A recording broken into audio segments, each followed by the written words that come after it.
Hello everyone. So what makes a great director? Well, I hope we're going to find out in this session. Welcome, I'm Martha Carney and it's sponsored by Creative Skill Set. Let me introduce the people who are going to be talking to you today. Peter Kosminsky, of course, has had great recent success with Wolf Hall, but you'll also know his hard-hitting contemporary dramas over the years, from Shoot to Kill, actually banned in Northern Ireland, and The Government Inspector. When I told people I was interviewing S.J. Clarkson, they went, she's done everything. And she's certainly done a huge amount. In this country, known for the feature-length Toast, and also the serial Mistresses, which she actually created.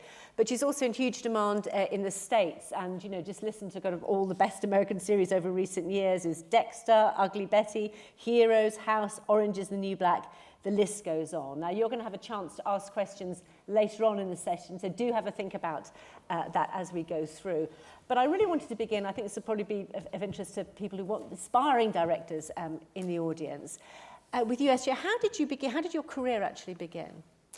Well, I actually started in theatre, musical theatre initially. My very first job was working for Cameron Mackintosh, the great impresario of the big musicals of the time. And I knew I wanted to work in the entertainment industry, and I thought I wanted to be a director, but didn't dare believe I could. And I worked at his offices for a few years and then moved into theatre, into stage management, which I have to say has probably been one of the best foundation blocks for being a director, because you cover all sides of working with actors, scenery, crew, everybody understanding an audience. If you're in the theatre every night and you hear the audience reaction to a show. So it was an incredibly great platform and building blocks really to start the career.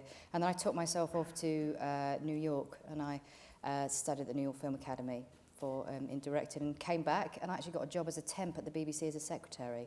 And it's quite a familiar route in. A lot of women have done that, haven't they? Which I didn't particularly enjoy, but my mother said when I wanted to go into this business, she said, you have to learn to type. And I hated her for it, but I did appreciate it that it got my foot in the door at the BBC. And I happened to work for an extraordinarily lovely group of women in the factual and documentaries department who saw something in me and suggested I applied for a job as a researcher. Which, again, I didn't want to do because I wanted to go and make big movies somewhere. But nonetheless, I took the job, and within about 6 to 9 months, the director wasn't available, and I'll do it. So I went off, and then that was the beginning of it. And I moved through from factual into drama, and, you know, the rest you've almost listed there. Well, Peter, how about you? What about your background? I was a general trainee at the BBC back in the 80s. That scheme doesn't exist in that form anymore, but a lot of sort of alumni of it have done well. People like Kevin Ligo, Peter Salmon, Dennis Blakeway, a wonderful documentary maker who started the same day I did. And that was 2 years working in various different departments in the BBC. But your degree wasn't in the arts, was it? No, I studied chemistry. It was one of those classic screw-ups, really. You know, why did I do chemistry? I had a really good teacher at school, so I mistook my sort of enjoyment of being taught by him for a love of the subject, I'm afraid. Pretty stupid elementary mistake, first of many. And I turned up at university, discovered not the same inspirational teaching. And so I suppose the smart thing would have been to have changed subjects. But I decided, and this is, let me stress, this is not the same today, but in those days, you could coast through in that subject. So I did the minimum, you know, got a sort of okay second, and spent my entire time working in the student theatre. Which is what took you onto the general training scheme, and your first role was in the plays department, but that didn't go too well, did it? No, I was there for about 3 months, and I was fired on the grounds of being grossly incompetent. Was that fair? Not just incompetent, you know, but grossly incompetent. That's quite an accolade. I think that summarises my subsequent career quite well, really. So, when you finally got to the start directing, you had a lot of experience, didn't you, on fast turnaround dramas, which must have been very valuable for you.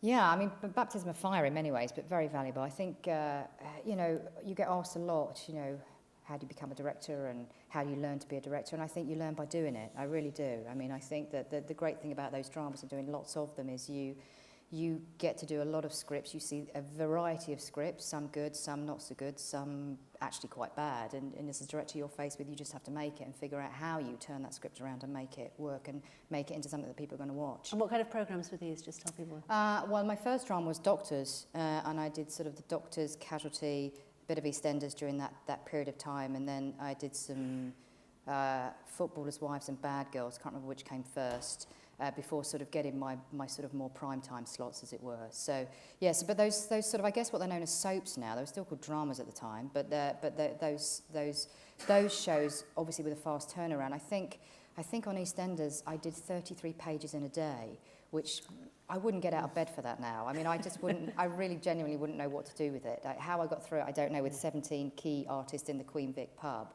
Anybody that's done EastEnders might relate to that. It's an incredibly challenging set and an incredibly challenging, a fantastic experience. Yeah, fantastic experience. But when you've been faced with that, then when you are on those bigger shows with those bigger budgets, with those bigger artists, you sort of think to yourself, well, if I could get through that, surely this is going to be okay. So I think for me it was invaluable. I mean, sometimes it was frustrating because it felt like a long time sort of working through those shows. But I certainly feel that you get to learn about crossing the line almost. I think we all still struggle with that, but you certainly get to play with it a bit more and see your mistakes, and it's not so openly evident for everybody that you have screwed up because it's not the big primetime BBC drama. So, Peter, how did you come across, you're grossly incompetent, and then you find yourself on Nationwide where they didn't seem to mind too much about that? Was that? Well, I didn't last that long there either, to be honest. There's a bit of a pattern emerging here, isn't there?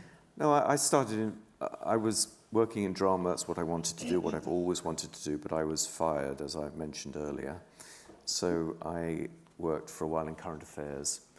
I think the nadir was when I suggested on Nationwide, which for our younger audience was an early evening, light-hearted current affairs program on BBC One.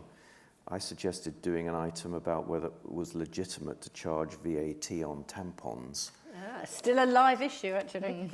Because in those days, it was supposed to only be charged on luxuries, and for 50% of the population, tampons weren't luxuries. And the reaction, my God, so that was me out there, and they, well, what to do with this guy? He's on contract, and he's obviously an idiot. So, but because I'd come from drama, they thought, well, he's sort of artsy-fartsy, so let's make him a director. And I should stress, general trainees were supposed to, if all went well, were supposed to be Director General of the BBC, not supposed to become film directors. That wasn't what the scheme was designed for, really. So I was a disappointment to them and to everyone, really. And I was doing these little, on-the-day films, and they were films in those days. We shot on reversal stock at Ektachrome, before the days of portable single camera video, and so we were we would conceive something in the morning at the morning meeting. We would shoot it at lunchtime, dub it at tea time, and transmit it at 6 o'clock, and sometimes barely get there. And I did hundreds of those, and because of the old BBC cab rank system where you got whichever cameraman, and they were all men in those days, happened to be rotated on, you got to work with them. They could have been doing the big BBC drama the week before. So I learnt so much from, I remember the best lesson I was ever taught while I was a trainee, for all you sort of young directors, was if you tell an experienced crew what you want, they'll give it to you. And you may be quite disappointed. But if you tell them what you're trying to achieve, they'll help you achieve it. And, as a sort of zero experience, and I have to say at that point, after all those firings, zero confidence young director, that was a really helpful note for me. You go to these incredibly experienced people with hundreds of, again, it was man-hours experience back then, and tell them where to put the camera and what lens to put on it. They'll raise their eyes to heaven and do it because you're the director. But if you say, look, well, I'm trying to get a slightly edgy feel here, I'm not exactly sure, what would you suggest? They'll help you achieve it, and you'll be happier with the result. That's actually a very important skill, isn't it, for a director, being able to nurture the talent around you, to trust the people that you're working with. Yeah, definitely. I mean, I think it's like anything. It works the same way down from producers to directors. You want to be empowered. You want to be feel that you've been given the freedom to let your creative voice speak. You know, and I think if you do that with your cast and crew, I think, you know, with actors, it's often about talking about what the scene's about and asking questions rather than play it like this. I think that's most unhelpful for an actor, and you know, and I don't think you get the best results. Exactly what Peter was saying, and sometimes you can be specific. You know, I'm a pretty specific director in terms of the visuals, but I think if you then surround yourself with the right team of people that take that specific and then they make it even better, and when they know that you're open to them adding that little bit to it, everything just gets better. And you know, it really is. I try and look at everybody on the show, and I think America has been great at this. Everyone's a filmmaker. You know, it's not just you as the director, you know, especially out there, everybody is a filmmaker. And I would talk to my grip, you know, about these weird and crazy shots that I was trying to get. And they are so passionate, excited about trying to find the way to achieve that for you, you know, because it's about making a film for them. So I think if you can empower those people and give them a voice, exactly like what Peter said, I think it's invaluable to you and will actually benefit you and the film. So how did you get the confidence then to move into directing full-length dramas? Well, I did documentaries for about 10 years, mostly for Yorkshire Television, and you know, it's hard to remember now because ITV, it's the same name, but the similarity ends. You know, the ITV of those years was a troublemaking, swaggering concept, you know, a bit chippy about the BBC, but incredibly self-confident, with a group of executives who wanted to be the best and made the most challenging and difficult programs in British television. So it was a great place, a great tradition in documentaries at Yorkshire Television. I was taught by, you know, the incomparable John Willis, you know, one of the great filmmakers of his day. And you know, I basically learned everything I know about filmmaking from him. So, and John Fairley, his immediate boss, sort of. And one of the interesting things about that time, not to digress, is that there was no difference at that time between broadcast and production, between commissioning. We were all the same team together. And there was a fantastic collegiate atmosphere.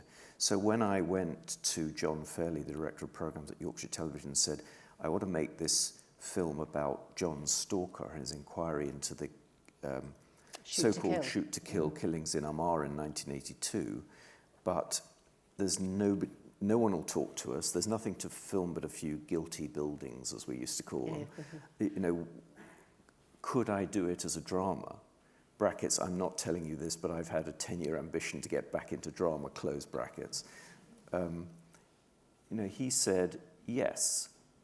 And yes was interesting in two ways. First of all, it was 4 hours of network television for a guy who had never directed a frame of drama. Number one. Number two, in those days, the so-called big five ITV companies had a guarantee, which meant that John Fairley had a certain number of hours that he could dispose of in his own gift. Didn't have to consult the other members of ITV. There were other hours that he had to argue for, but he had so he could give Shoot to Kill 4 of his guaranteed hours, which meant if he said yes, it happened. And he could fully finance it in those days. So it was a very, very different world.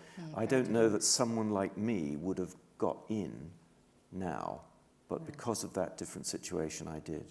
Do you yearn for those simpler commissioning days? Oh, wow. I mean, I'm just rapt listening to you say that. I mean, yeah, wouldn't that be amazing? But yeah, I mean, sadly, it's not quite like that, but it's a much more competitive market now. I mean, if you look at how television was then to how it is now, there's so much competition out there. And, you know, and I do think sometimes allowing a creative voice to just come through gets lost in the way of trying to get up the viewing figures and make it for the budget and get the output out there, because it's the audience have an insatiable appetite that we need to keep feeding now, you know, which I think is maybe a little bit different. There wasn't so much drama back then than there is now.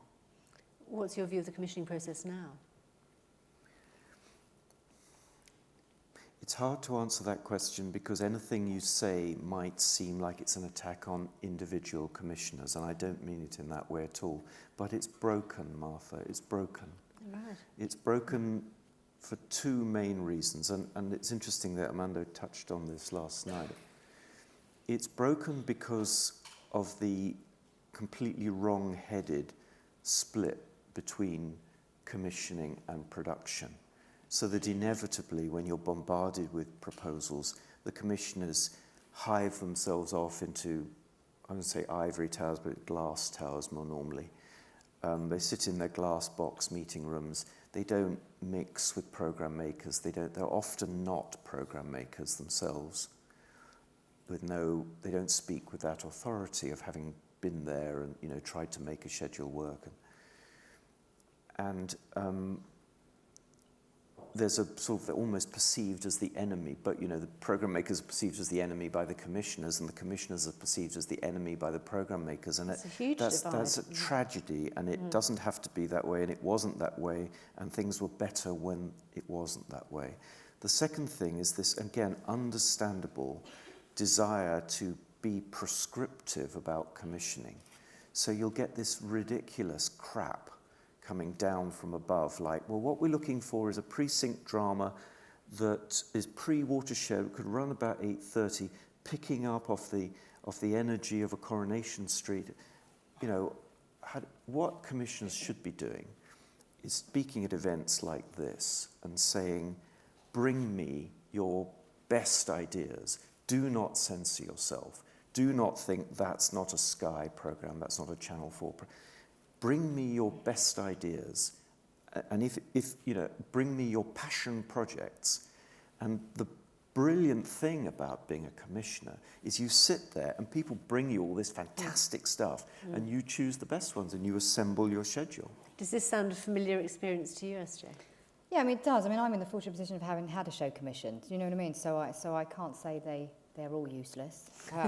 Otherwise, I'd be putting myself down. But I think. Yes, I do think that you are working to one person's opinion, and I think the McTaggart speech touched on this about everybody's an individual, and individual voices need to come through. And I think when those voices do come through, they do make for sometimes the best, most innovative and exciting new dramas. And I think the problem that happens then is we chase success, so that's a success, and now we're trying to find something that is like that. You often hear we want it to be this meets this. And you think, all right, okay, rather than it's just individual, distinctive thing. Yeah, individual distinctive thing. But it's easy to fall into that trap, and the features world do that as well. You read film scripts and they're saying it's a cross between, But I do think, amidst all that doom and gloom, I do think a good idea shines through, and I do think great programs still get made, and great if it really is a great idea, it will get made. You've just got to look at the market now as well. There are so many places to go now of a creative talent. Not just a broadcaster. There are online services. There are all these Amazon, Hulu, Netflix. They are all allowing creatives to have a voice. And, recently Transparent, which I don't know if you've seen, is on Amazon Prime, but it's an extraordinary drama. I don't think it was made for a lot of money. But it's absolutely extraordinary. It's a very distinct voice. And it was so refreshing and brilliant to see something like that. So it does get out. Do you know what I mean? Happy Valley here, I thought, was utterly extraordinary and felt totally original and absolutely brilliant. That got made. So great stuff does get through, but I think in the process of it, sometimes good ideas can maybe get chipped down and pushed back because it's maybe had too many notes or had too many voices in on it, and that distinction, what was that good idea and what was that individual voice and what would have made that a really exciting, interesting piece, has sort of been sanded away. So it sounds almost like you're having a committee working on your drama, giving you too many notes. Well, for every situation of the kind that SJ describes, you can have the flip. Sometimes when you're making a show, also if occasionally you've written it and directed it, as sometimes happens with me, you get very, very close to it. And sometimes a smart exec can really put their finger either at a script stage or at a cut stage on and I've experienced that and been incredibly glad to claim the credit for it later. So I wouldn't know. I mean, I know this isn't what SJ is saying because she's had some great relationships with commissioners as well, but I'm more concerned that the commissioning process isn't too prescriptive, and that although it's not the only route into commissioning, that in an ideal world, you want a situation where people make programs, then they spend a bit of time in the commissioning process, and then they come back out and continue making programs. Because I'm a bit nervous about professional commissioners who's sort of done a bit of script reading, and I think it was better when we were all essentially, you know, colleagues, and you know, in that situation you could, you know, it wasn't sort of a one conversation with a commissioner at the beginning and then come into the cutting room, if they will, and look at the cut. You know, you could consult, you could talk, say, I've run into a bit of a problem, what do you think? You know, and those to me are the creative conversations, really. And how much, Esther, do you enjoy the creativity of originating projects? I'm thinking in particular of Mistresses. Oh, I mean, it's incredibly exciting to have an idea, and you know, it literally be an idea that you're talking about. Lowry, who I created Mistresses with, we sort of talked about this idea, and it was something that we did because we were so tired of the shows we were working on and not being creatively fulfilled, that we talked about our own ideas. And to be honest with you, I think I was naive and got it commissioned in that way, because I didn't have any expectations. We didn't expect it to be made. We just thought, we'll just go with this, and we sold it for, I think it was £1,000 was the idea, and we thought that was great. I mean, that's awesome, 500 quid each, hurrah. And then I realised later on that had been a bit of a mistake. But you know, having that idea and developing it, I think is one of the most exciting things. And I think that for a director, for you to be truly have a creative voice, you need to be as involved as you can in the development process, or at least, even if it is up and running, with the creatives and with the filmmakers and the people on the show. Because I think if you do have a voice and you can bring that to the table, it's absolutely why we do it. I mean, when we thought about those characters, and you talk about good commissioning notes, there were originally 5 Mistresses, and what a big mistake that would have been. We had a commissioner say, there's too many, there's too much story, rein it in. And, you know, initially you leave the room going, idiot, they know. And then you think about it and you realise that all the problems you've been having in the series as it's gone along have literally been eradicated, or certainly eased, by liberating yourself, by losing this one storyline and this complicated plot that you were trying to weave in, and it opened things up. So, you know, and then to see it come alive and run for 3 seasons and then be sold in America and run for another 3 seasons is quite exciting. That you think that was an idea we had in Café Rouge on Wellington Street all those years ago, when we were bitching about how little we were paid and the crap storylines we were working on. And, you know, there it was, and it came to life. Yeah, it will probably be one of, you know, my proudest moments, because I think I was so young at the time, and thankfully I was young and naive, because all that was going to come at me, I probably wouldn't have wanted to face it quite so readily. But it was exciting, and it's always the case, the hardest things are always the most fulfilling. Yeah, and Peter, you mentioned writing as well as directing, and The Government Inspector, I think I'm right in saying, was an example of something that you took and decided to do, I suppose based, I imagine, a bit on your current affairs background. Yes, I was asked to do a film about the death of the Government Weapons Inspector, Dr. David Kelly, by David Orkin, and there was a writer, we attached a writer, and there was a huge amount of research. There was the whole Hutton inquiry. We attended every day of it. Oh, I was there too. Yeah, Yes, okay. yeah. Well, Simon Chin, the editorial producer, was there pretty much every day, and the writer is, you know, quite close in, said, I've been trying and I can't make this work. It's just, you know, all my creativity is stifled by the amount of material there is. So much detail, so much detail. So we either lost the project, or, you know, we had to find another writer in a hurry. And David and the Channel 4 commissioning editor, Peter, said, well, why don't you write it? And I was, you know, moment of panic. And then you think, well, at least I don't need to read into the material, which would take weeks, because there's a lot of it. I've read every page, so why don't I have a go? So I did, and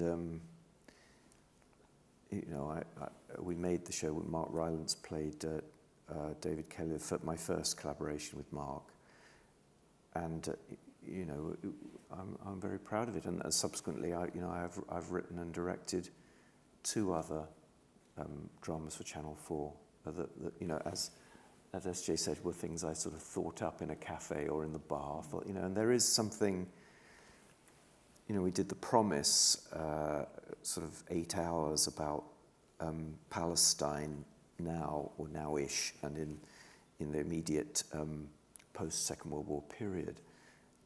You know, that was literally something I just thought up while having a bath one day. You know, and then you end up out there with a crew of, you know, several hundred and several thousand extras, and you're shooting it, and you think, wow, that's something I just thought up, and here it is, we're making it, and, you know, and then it, you know, it's seen all over the world. So it is an amazing experience. We are, you know, I should just say at this point that there is no better job, at moments like there is no better job in the world than what we do. And we are incredibly lucky, and luck plays a big part in it, to be allowed to do what we do. Yeah, I'm sure you share that sentiment. Yeah, no, definitely, I do. I think I have the best job in the world. It's, you know, sometimes it's very hard and you have to put a lot of work into it. I think, you know, I think somebody said, I don't know who it is, but 95% perspiration, 5% inspiration, and you need a little bit of luck. You do. And without that luck, I think there are a lot of talented filmmakers, actors out there that just haven't quite had the luck, or haven't had the role, or haven't had the right material that would take them, you know, stratospheric. I really do. So you need that little bit of luck, and you need that little bit of belief from those that are in the position to grant you the movie or the film or the TV series, or even just an episode if you're starting out. You need someone to just take that leap of faith on you, you know, and then you'll run. And it really is the best. It really is the most extraordinary job, and I do feel very blessed to do it. Now, Peter, you mentioned your first collaboration, one of your early collaborations with Mark Rylance. I want us to play a clip now from Wolf Hall, which is, of course, the time when you came to work with him again. So let's all watch the clip from Wolf Hall. There's a TV down there. Wonderful performance of Mark Rylance and Claire Foy, of course, who you'd worked with in The Promise. And when I first heard that you were directing this, I was quite surprised, because obviously you're known for your more contemporary Not as surprised as I was. But actually, it's such a political story, isn't it? And in some senses, politics never really change. Yeah, I think that in the end was probably why Hillary was keen for me to do it. You know, actually, I thought someone was taking the piss when I was first asked. I couldn't believe they thought I would be, you know, I'd done one costume drama before, which was a disaster. But that Wuthering Heights, yes. Sorry to bring that Thank up. you for mentioning it. Yes. This ancient pain can still come back and grab me over this span of time. But yes, Wuthering Heights. So I was very surprised to be asked to direct another costume drama, but obviously I was keen to work with Mark again. He's an extraordinary man. I mean, he's a wonderful actor and an extraordinary man as well. And I knew the books, but of course, you know, you sit down and read it more carefully when you think you might actually be directing it. And they're intensely political. And it's a very interesting time, the time when, you know, essentially the concept of the modern civil servant is beginning in a man like Thomas Cromwell. Also, I loved the revisionist nature of it, that you take someone who's been a sort of spectacular baddie throughout history. So demonised. And then you make him the hero, and I loved that. So, you know, I thought, well, I'll give it a go. And how much time did you spend thinking about the very distinctive visual look of the series? Quite a long time, actually, if I'm honest. You know, think about it, you know, everything from Man for All Seasons, Anne of 1,000 Days, The Tudors, The White Queen, and I suppose Game of Thrones, you know, in a way. It's familiar territory. So, of course, you want to think, how can we make this distinctive? And when I first came on board with Wolf Hall, we were going to shoot in Belgium. And I went and had a look, and it just didn't look like Tudor England, the buildings. And the tax breaks were attractive, but, you know, there was a little bit of an element of the tail wagging the dog there. So I brought the show back to Tudor houses in England, and that, you know, I wanted to shoot it as I would have shot a contemporary, still thoughtful political drama. And that meant the costumes had to be a certain way, the rooms had to look exactly right, the lighting had to be a certain way. and we had to shoot handheld. So it flowed from the essential approach, which was to try to not think of this as, history in a proscenium arch, but think that these are people who do not know they are in history. Just as you and I and SJ don't think of ourselves as being in history at the moment. We are just living our lives and trying to avoid screwing up more than necessary. And that's what Cromwell and Anne and even Henry were doing. That, though Henry, of course, thought he was God's anointed, which some people in television do, but just everything flowed from that desire to make it feel current. And what's your approach when you're working with actors, particularly actors of this kind of calibre? Do you want the honest answer? Obviously. Or the honest answer, not the bullshit answer? Not they're all marvellous and we all love No, each the other. bullshit answer is they're all in desperate straits, and thank goodness for my words of wisdom, otherwise they'd be crap. Oh, right, okay. That's the bullshit. The honest answer is I do very little. And the trick with... There are two really important things, I think, about directing drama, and I've been doing it way too long now. The two important things are get the script right and cast the right people. Now, of course, the clever amongst you will have noticed that neither of those relate to the set.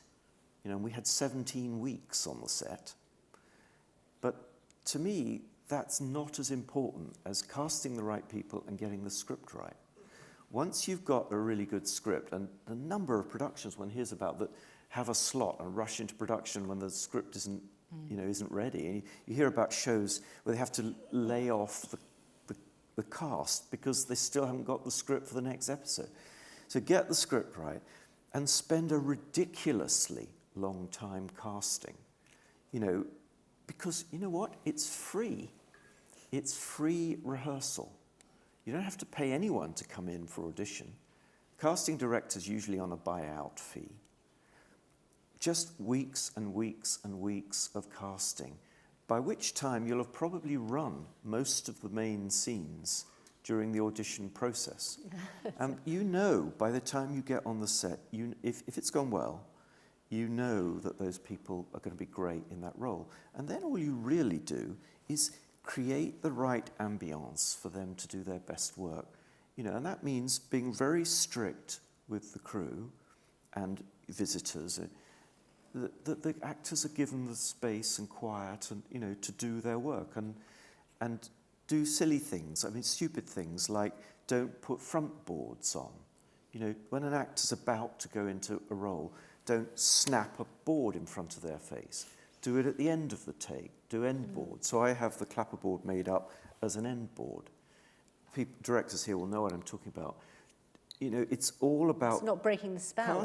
Casting the right people and then giving them the atmosphere and the space to do their best work. Is that an approach that you like to adopt as well? Oh, if you've got the budget, yeah, I'd love to cast for 20 weeks or something. But the reality is, on EastEnders at least, it was a pretty quick casting process. No, I joke, but it's that, that's great. And I think if you're Peter, you're going to get that. But I think for the majority of directors, especially if they're doing episodic or starting a new show, you don't have that luxury. I think it's great. Certainly I agree with the script and the casting. Of course, I think it's invaluable. But it goes hand in hand then with, as I'm sure you'll agree, locations and who's the right designer and costumes, because they all should come together. And really, when Peter says you do nothing but say yes or no a lot, I think, is mainly the director's job, is you employ very good people around you who are very talented, you get the script in great shape and you hire a great cast, and then you sort of just have to trust your instincts of yes and no, what's right and what's not, what's working and what's not. And I think with an actor it's about... I think all actors want to play. I think all actors want to give you they're very giving. Everybody thinks they're quite selfish, but they're actually not. They're incredibly giving, and especially when they're playing the part, they want to give you their ideas. They want to show you what they've been thinking about. They want to show you what they've worked on. And I I think it's great to allow them to do that, and often they'll come up with incredibly exciting things, and then it's your job just to make a little adjustment, just steer them, maybe ask a question that reminds them about something that they might have done in a previous scene or a previous episode or earlier on or what's coming later, just to be mindful of that. So it's about sort of allowing people to have their freedom and then letting them play and just steering. You know. And how do you do that when you come into, I mean, all these amazing series that you've made in the States, but the cast will all have been working together long before you've appeared to do your episode, so you're coming into a world that already exists. That must be quite tough, isn't it? It is. I mean, I haven't done that a lot lately because I sort of have been more piloting new stuff, so you do get more of that pleasure. But yeah, when you do go into those shows, well, here's the first thing I'll say. I remember doing Dexter, and I did season 4, and so it'd been running quite some time, and Michael C. Hill was an extraordinary actor, and you know, I just couldn't believe I was working with him, and the whole cast were fantastic. But he played a scene, and I had an idea, and it wasn't that what he did was wrong. It was great, but I just thought, oh, I wonder if we did it like this, that might be a little funny, or it might just tee up that a little more. And I went in and I gave him an adjustment, one might call it a note, a suggestion, and he literally lit up, and he was like, that's brilliant. And then he said, get anything else? And then each take, we'd sort of look at each other, and it became, you know, I was amazed at how hungry they were for direction. And I think it's... So they really trusted you. Yeah. But I think if you give them a shit note, they're not really going to trust you. They're going, okay. But if you give them something that is playable, that they think, well, that's quite interesting, then they'll play, you know. And I think most actors, the majority of actors, are ready and open for direction, or for some note, or for some adjustment. But the majority, again, will have come with a really great idea and a really great take. So you want to see that, and then how can we improve it? It's like everything. It's like what I do to the script, what I do with design, you know, what a great producer will do with me. You know, it's everybody's kind of pushing each other to do their best and challenge each other to do their best, you know, wrestling with the script, wrestling with the design, wrestling with a line. This line, I don't like it. I don't want to say it. Well, why don't you like it? Let's talk about the line. Let's get to the bottom of what is it about that line you don't like. Let's see before we cut it whether there's actually a really interesting way to play it. You know? So it's about challenging. Yeah, I completely agree with what SJ is saying, and it's interesting talking to a lot of my friends are actors, and you talk about directors, you know, because since we've set up Directors UK, we do meet each other, but traditionally directors, you don't go on another director's set. I have no idea.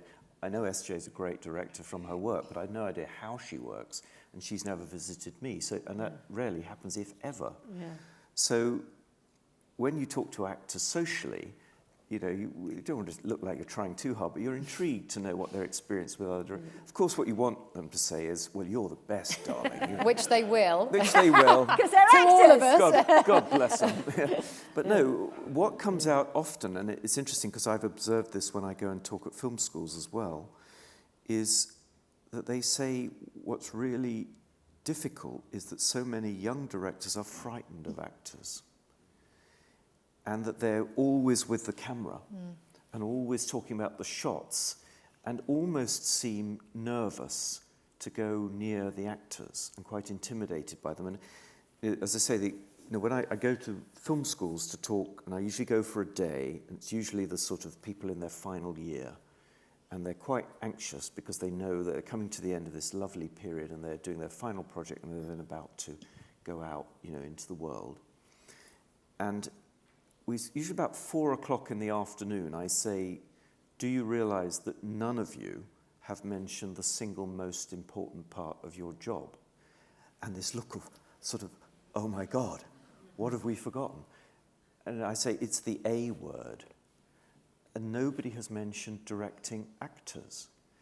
And you see this look of panic, you know, and a lot of sort of young directors, it's very steeped in the shots and the structure and editing it yourself on your laptop with Final Cut Pro.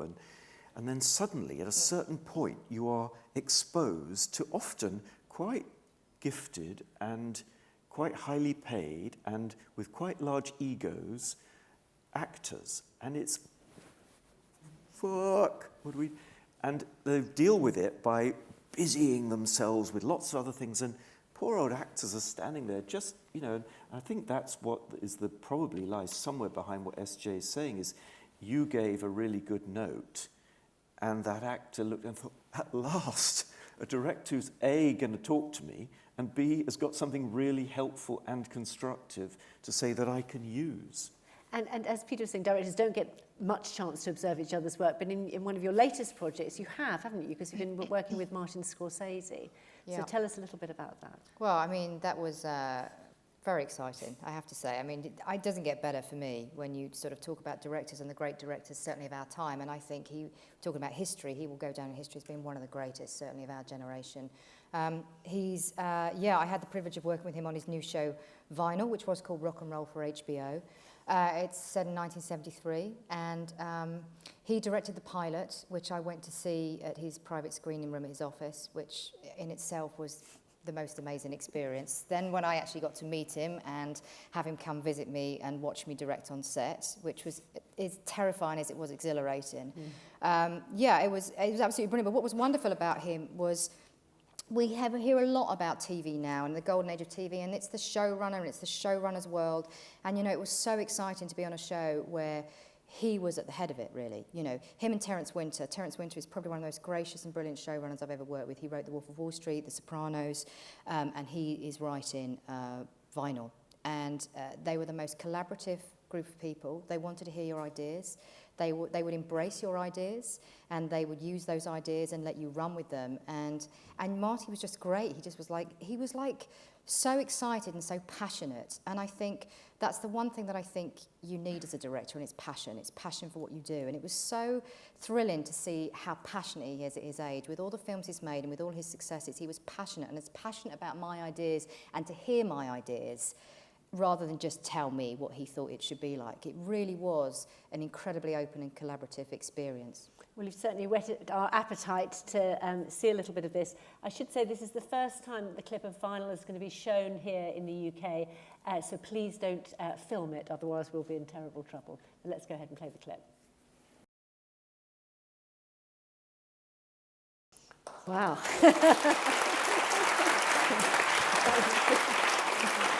It's pretty amazing. Well, I'm sure people in the audience will want to ask about that. I've just realised we've only got 10 minutes left, and I do want to open it up to some questions. So if you'd like to ask about Vinyl or anything else to SJ and Peter, do let me know. Yeah, thank you. I just wanted to know about how you run your lives during a shoot, because you must be exhausted. So what's the kind of like a day's structure, and how do you survive it? Well, I mean, funnily enough, I've literally just gone from directing a pilot for Marvel and Netflix to Vinyl, and I'm now in pre-production 2.5 weeks away from filming another show. And you're asking me that at a time where I feel like I'm pretty much on my knees right now. Passion keeps you going. I make lots of lists, lots to do. I find that I wake up in the night with things that I need to do and ideas. Notebook by the bed sounds like a cliche, but those are some of the best ideas. Write them down and try to sleep and wear comfortable shoes. How about you, Peter? It's a good question, actually. Not one I've been asked before. 17 weeks on Wolf Hall. It was a long time. You've got to be, it's the basics. People talk about getting into training for a shoot. One of the most important things is to be really, really fierce about certain things at the outset which will not make you particularly popular. That you have a dedicated car that's only for you. So when you finish, you get in the car and you go, and you can get your meal down, you look at a bit of rushes, go to sleep. That you have a caravan where you can be quiet and get a little bit of sleep at lunchtime if necessary, if you're, as the shoot wears on. That refusing to take meetings every lunchtime, because there would be meetings every lunchtime. Refusing to go into production, to start shooting till all the locations are set, so that you don't find yourself scouting locations at the end of a shooting day or in the lunchtime, as I was once, late back onto the set because of a traffic jam.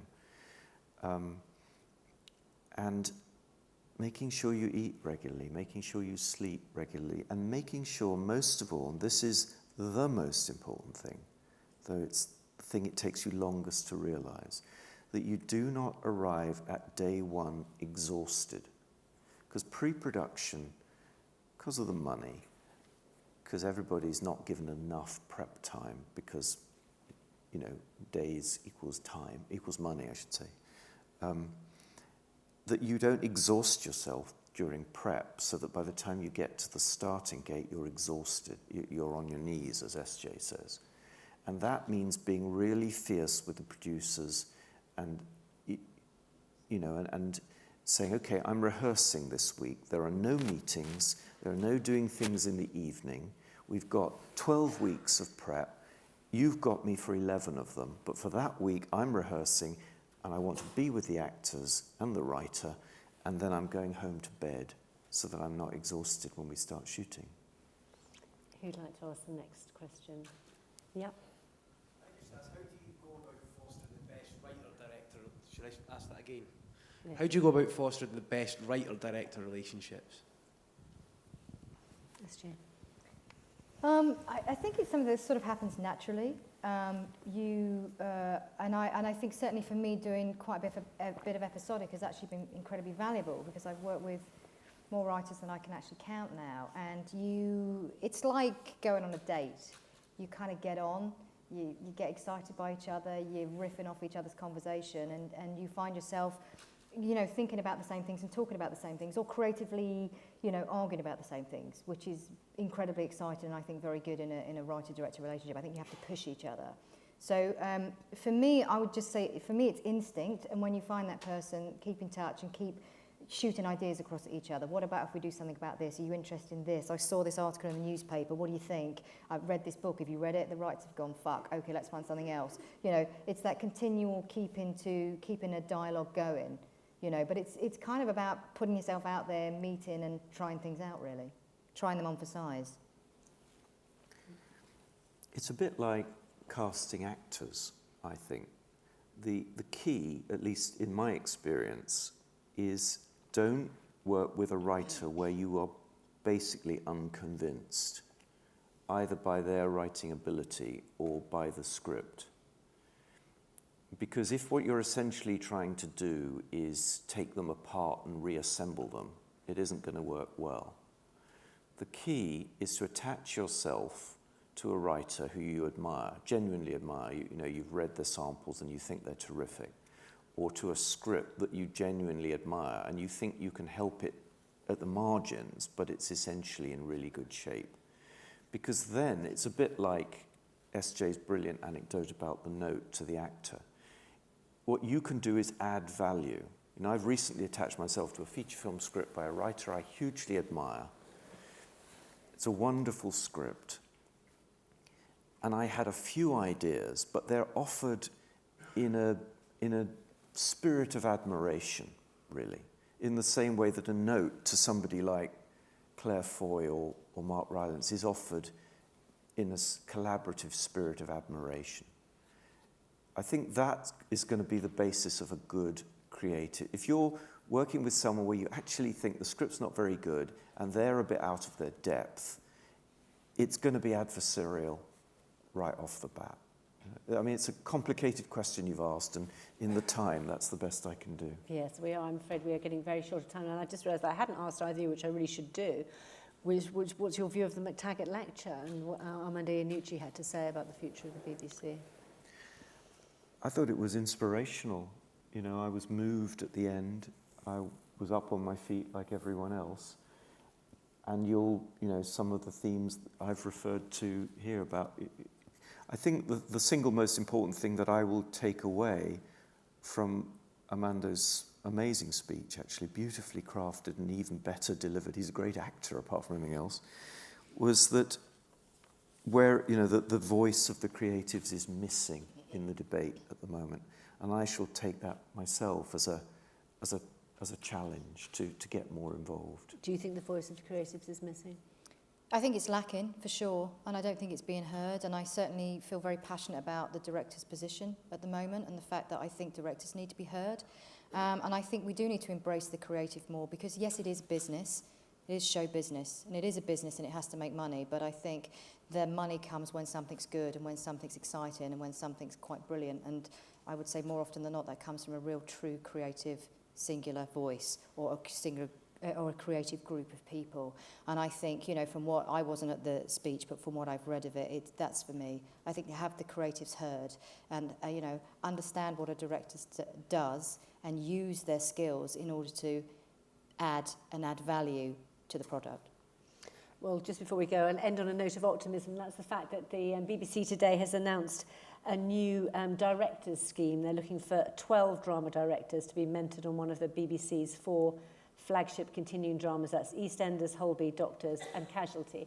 And if any of the, perhaps the younger people here in the audience want more information, then can I introduce you to Anne Edevine, who's sitting here at the front. She's very happy to talk you through that. Well, I'm sorry, that time went incredibly quickly, not enough time for questions, so I do apologise.